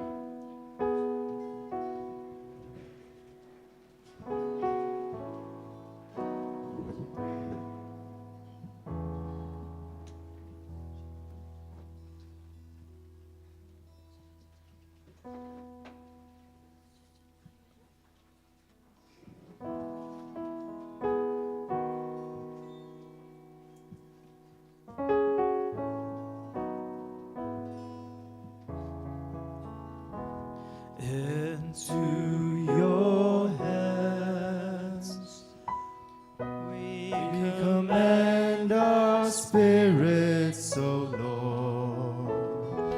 Into your hands we commend our hearts, for we must to ourselves in loving you. Into your hands we commend our love. O God, my God, why have you gone from me? Far from my breast, far from my cry, to you I call, but you never answered me. You send no comfort, and I don't know why. Into your hands we commend our spirits, O Lord.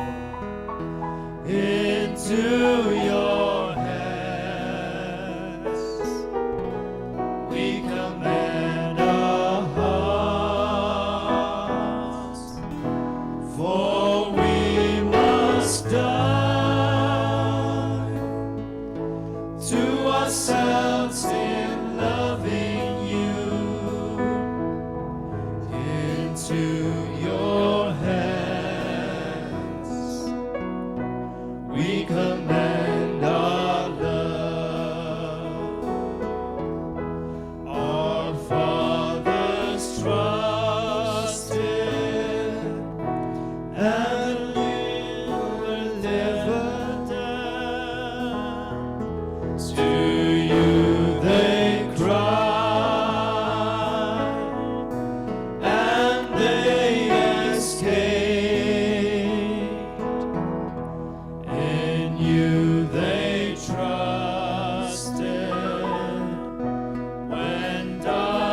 Jesus, the Lamb, gave his life on thee, cross of our Savior King. O cross, all honor and praise to thee, cross of our Savior King. O cross, all honor and praise to thee, cross of our Savior King. Thou art the sign of victory, sign of redemption and light. Homage and glory belong to thee, cross of our Savior King. O cross erected above the world, cross of our Savior King. O cross erected above the world, cross of our Savior King.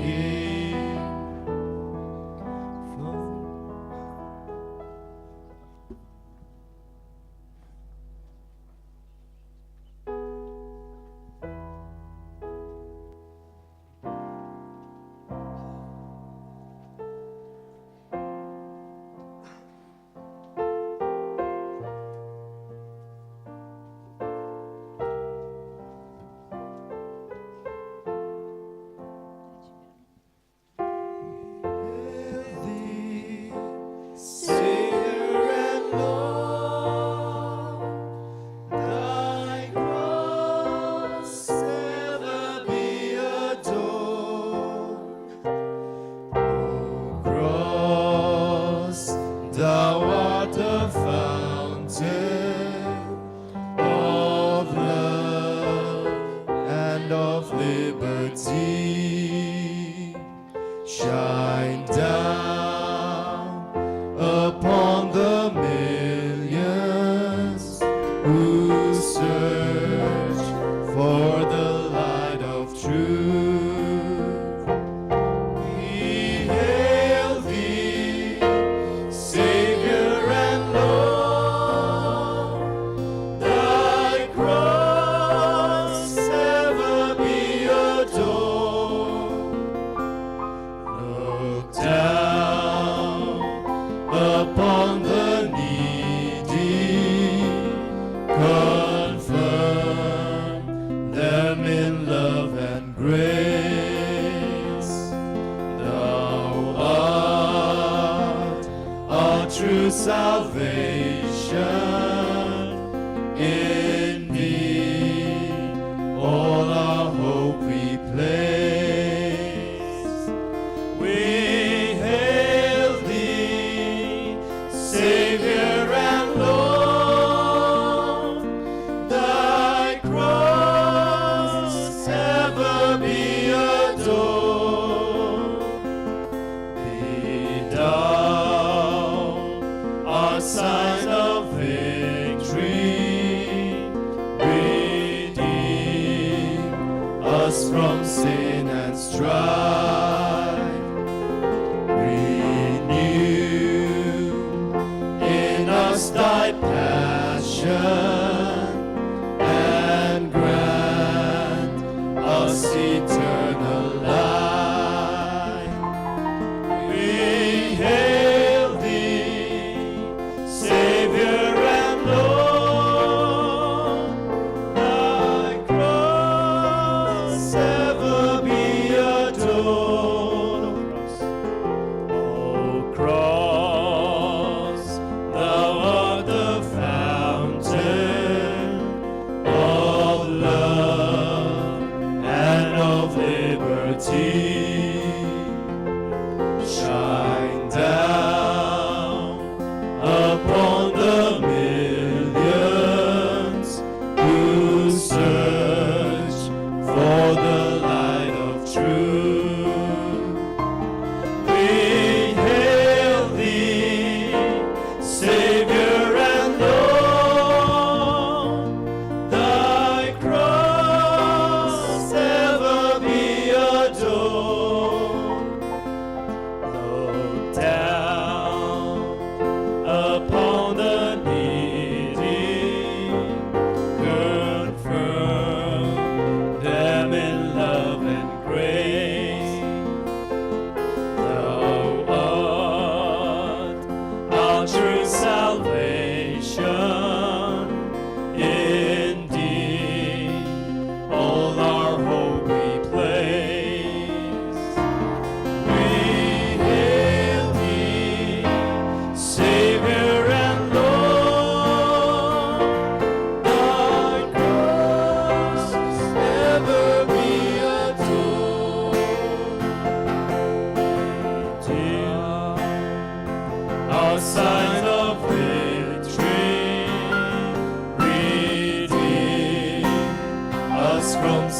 and strife.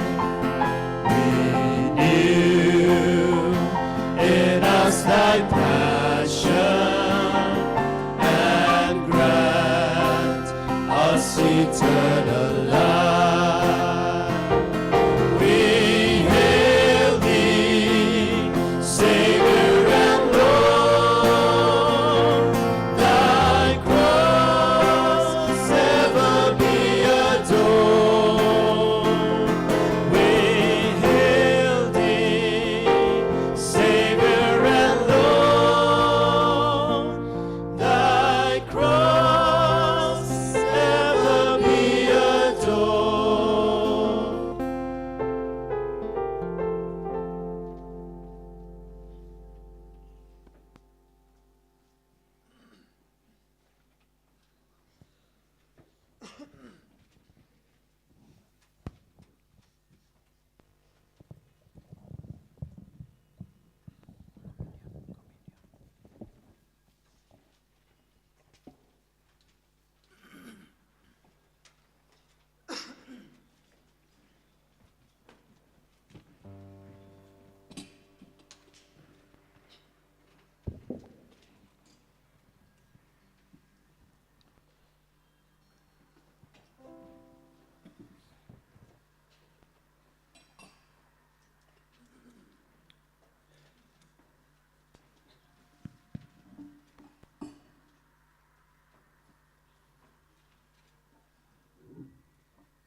We now have the communion service. Could you please stand?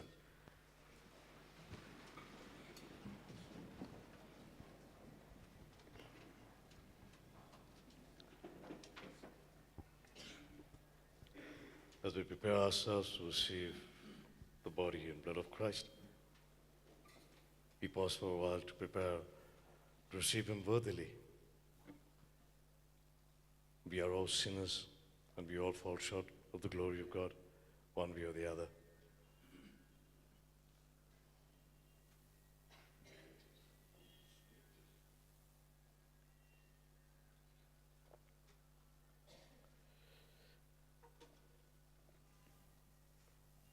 At the Savior's command and formed by divine teaching, we humbly dare to say, Our Father, who art in heaven, hallowed be thy name. Thy kingdom come, thy will be done, on earth as it is in heaven. Give us this day our daily bread, and forgive us our trespasses, as we forgive those who trespass against us. Lead us not to temptation, but deliver us from evil. Deliver us, Lord, we pray, from every evil, especially in our times today. From the evil of the war that is looming large over the horizon. Graciously grant peace in our days, that by the help of your mercy, we may be always free from sin and every kind of sickness, and safe from all distress and anxiety and fears, as we await the blessed hope and the coming of our Savior, Jesus Christ. For the kingdom, The power and the glory are yours, now and forever.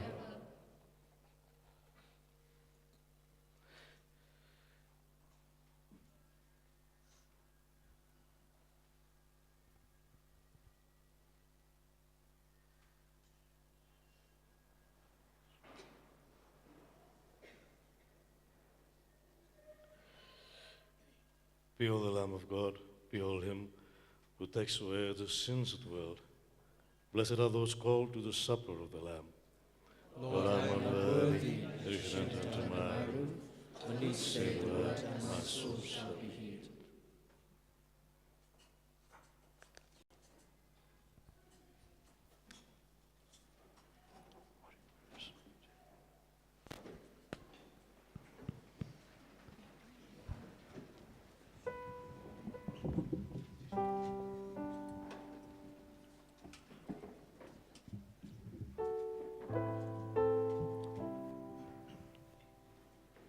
We request our sisters to come and have testimony communion.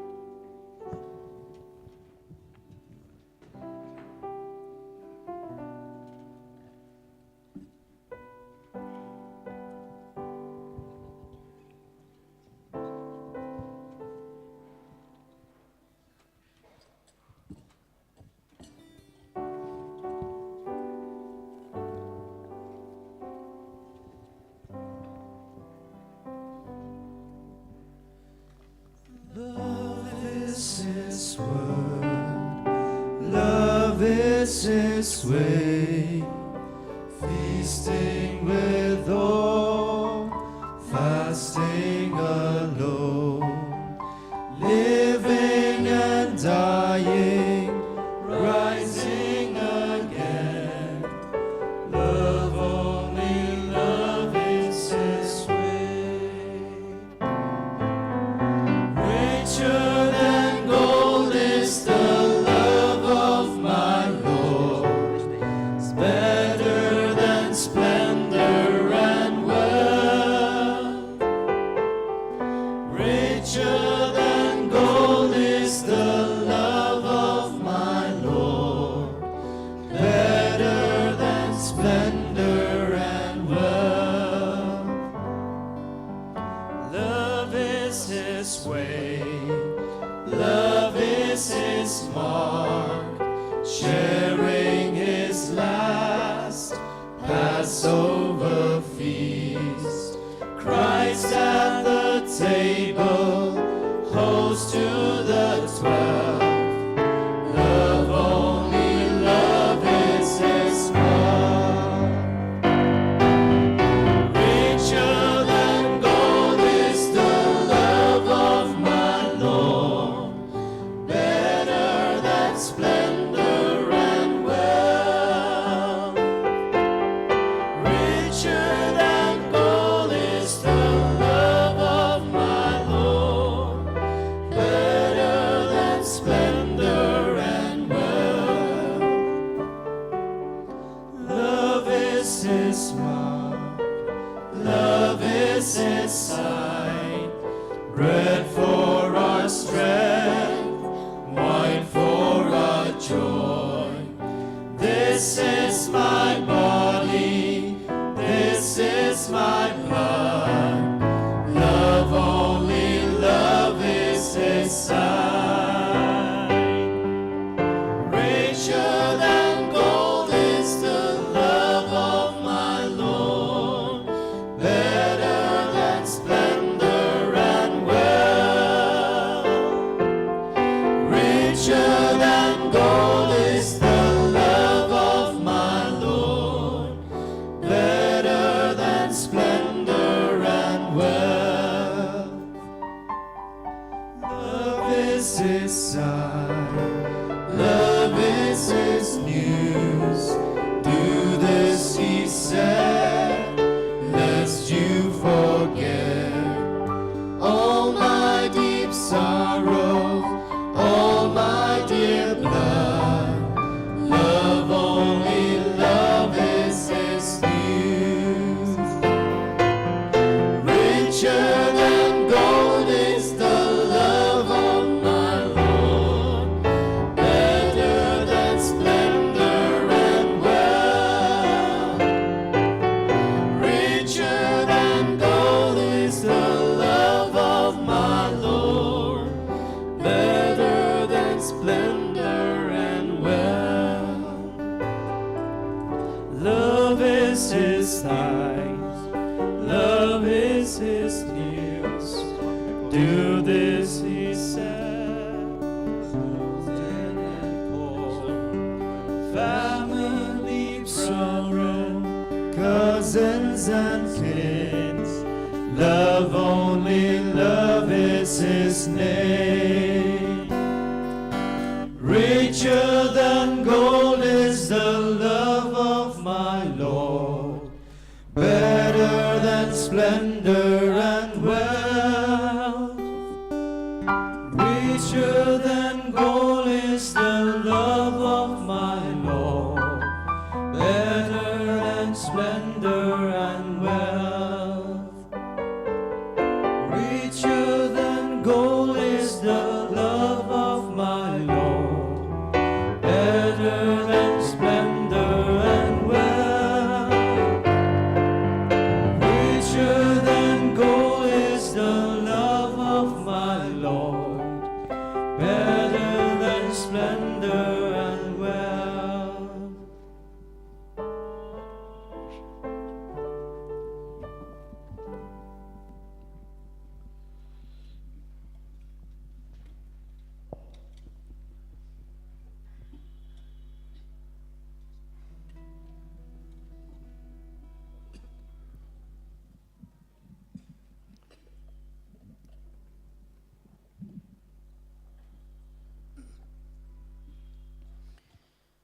this moment, we thank and praise our God in our hearts, for the living God is inside us. Let us all close our eyes and let us talk with Him. Let us worship Him, praise Him, and adore Him, for He lives in us. Lord Jesus, we thank you, Lord, once again for being with us since this morning till this very moment. We thank you, Lord, for choosing each and every one of us to be in this place, to be a part of this beautiful day, to take part during this passion. We thank you, Lord Jesus, for coming into our life. We thank you for giving us your Holy Spirit. We thank you for giving us your mother. We thank you for giving us your Father. And we thank you, Lord Jesus, for calling us your child. Lord, we thank you for healing us, touching us. We thank you for delivering us from all evil and harm. We thank you, Lord, for bringing us closer to you. We thank you, Lord, for planting new things in our life.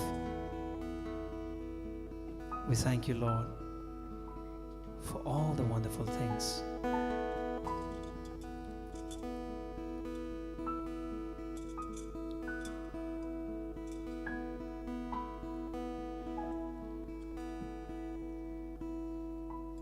I come before you today, and there's just one thing that I want to say. Thank you, Lord. Thank you, Lord. Thank you, Lord, for all you've done. For all you've done in my life. For all the things that I can give you.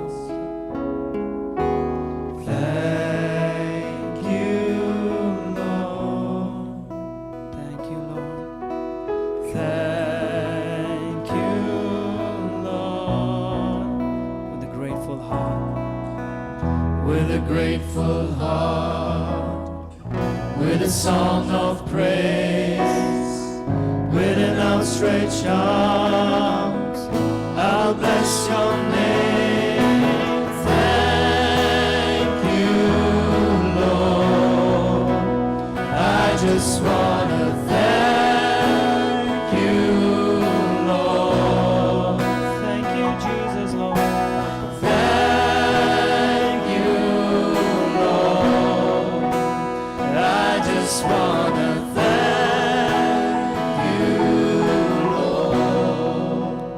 thank you, Lord, for all you've done in my life. You took my darkness and gave me your light. Thank you, Lord. Thank you, Lord. Thank you, Lord. You took my sins and my shame.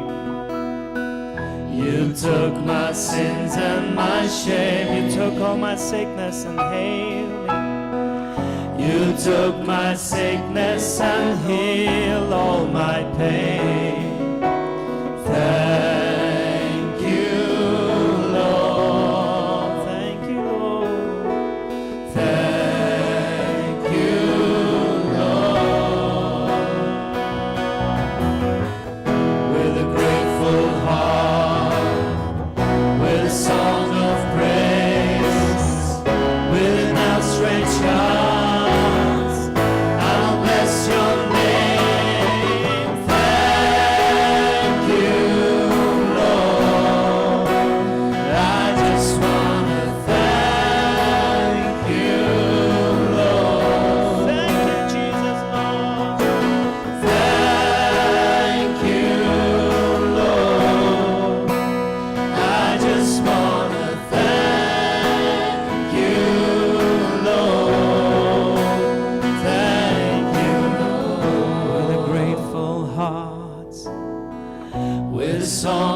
praise. Hands outstretched high, I'll bless your name. Thank you, Lord.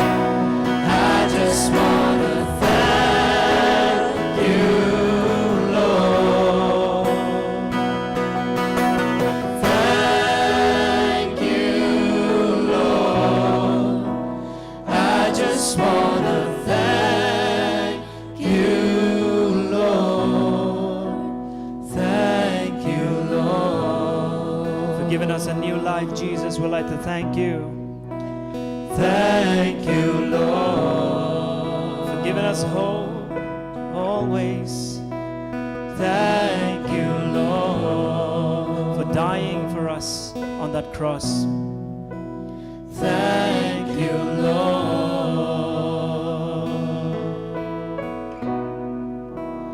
Thank you, Lord.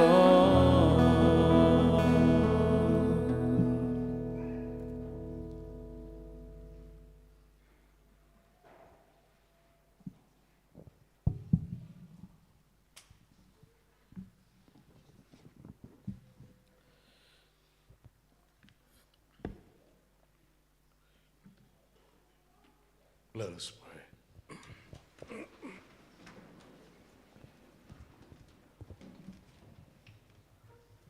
Almighty and ever-living God, who have restored us to life by the blessed death and resurrection of your Christ, preserve in us the work of your mercy, that by partaking of this mystery, we may have a life unceasingly devoted to you. We make this prayer to Christ our Lord. Amen. Bow your heads and pray for God's blessing. May abundant blessing, O Lord, we pray, descend upon your people, who have honored the death of your Son in the hope of their resurrection. May pardon come, comfort be given, holy faith increase, and everlasting redemption be made secure. We make this prayer to Christ our Lord. Amen. Have the final hymn.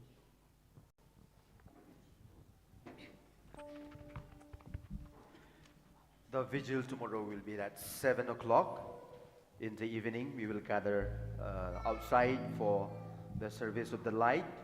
You don't need to bring candle. Candles are available here. We will give you the candle. So be on time at 7 o'clock so that we will not rush. So my dear faithful of God, we shall now sing a hymn and go home with the feelings of Mary, the mother of Jesus and our mother, when she went home that evening after the burial of her son. Let the sight of a crucifix move us always to repentance, to trust in God's mercy. The last hymn.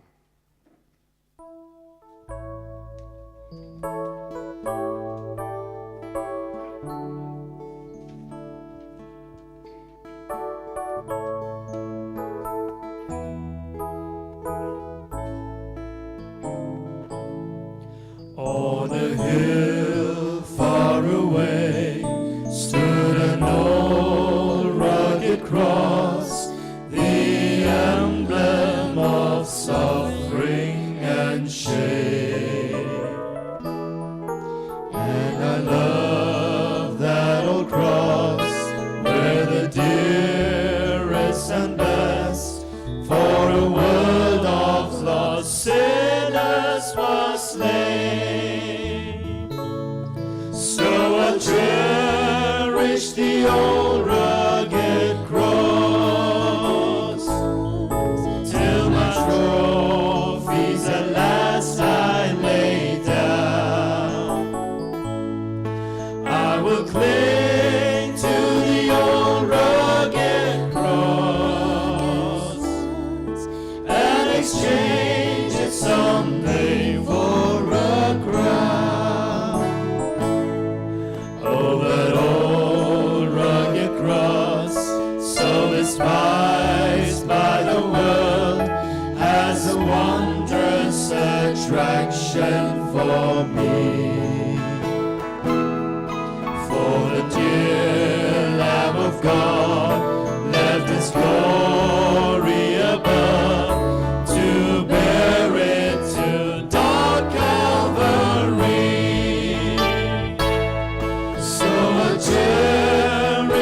the old rugged cross, till my trophies at last I lay down. I will cling to the old rugged cross and exchange it someday for a crown. In the old rugged cross, stained with blood so divine, a wondrous beauty I see. For the dear Lamb of God left His glory above to pardon and satisfy me. So I cherish the old rugged cross, till my trophies at last I lay down. I will cling to the old rugged cross and exchange it someday for a crown. We thank Father George, our assistant director, for the service, and also our young people, our youth, who are the choir, the prayer group, and all in all. Let us give them a big round of applause.